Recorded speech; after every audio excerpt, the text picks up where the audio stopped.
সাবিনে একখান দাও, বসে একটা দাও, একটা তিনতলা। এই যে গাইস আমরা চলে এসেছি। এখন আমাদের রুমটা চেক আউট করি, চেক আউট করব এবং আপনাদেরকে দেখাবো। ঠিক আছে, আমাদের রুম কত টাকা যেন লাগছে পার পারসন ওটা বলা যাবে না, ঠিক আছে? তবে অল্প অনেক কম দামের ভিতরে আমরা পেয়ে গিয়েছি। কত নম্বর রুম দিয়েছে জানি? এই যে এইটা কিন্তু একটু আগে আমরা হচ্ছে ভাড়া করে, মানে 406 এবং 409। 409টা একটু বড় আছে, এটা হচ্ছে খোলা হচ্ছে। এই যে তো চলেন আমরা একটু রুমের ভিতরটা একটু প্রবেশ করে দেখা যাক রুমটা আমাদের কেমন। আশা করি আপনাদের পছন্দ হবে ইনশাআল্লাহ।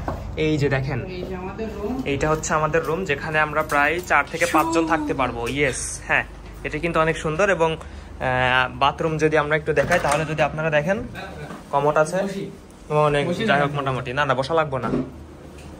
যাক, আলহামদুলিল্লাহ ভালো একটা রুম পেয়েছি আমরা, একদম স্বল্প খরচে।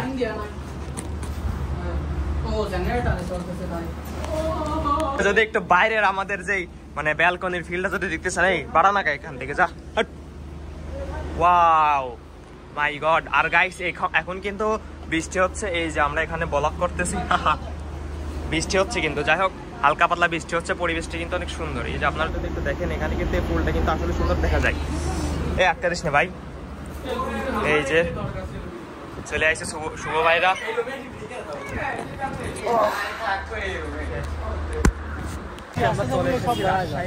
যেটাকে বলা হয় টিবাদ, হ্যাঁ, এই যে আপনারা দেখতে পাচ্ছেন টিবাদ পানি উন্নয়ন বোর্ড রাজশাহী। হ্যাঁ, এটা হচ্ছে পদ্মা নদীর পাড়ে অবস্থিত এবং এটাকে টিবাদ বলা হয়। এখানে জনসাধারণের ভিড় কিন্তু প্রচুর পরিমাণে আছে।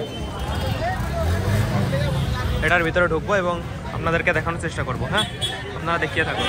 এই যে এখানে ঢুকতে হয়তো কোনো প্রকার টিকিট লাগে না। হ্যাঁ, আমার জানা মতে কোনো টিকিট লাগে না। তো চলেন দেখা যাক, আমি কখনো আসিনি তো।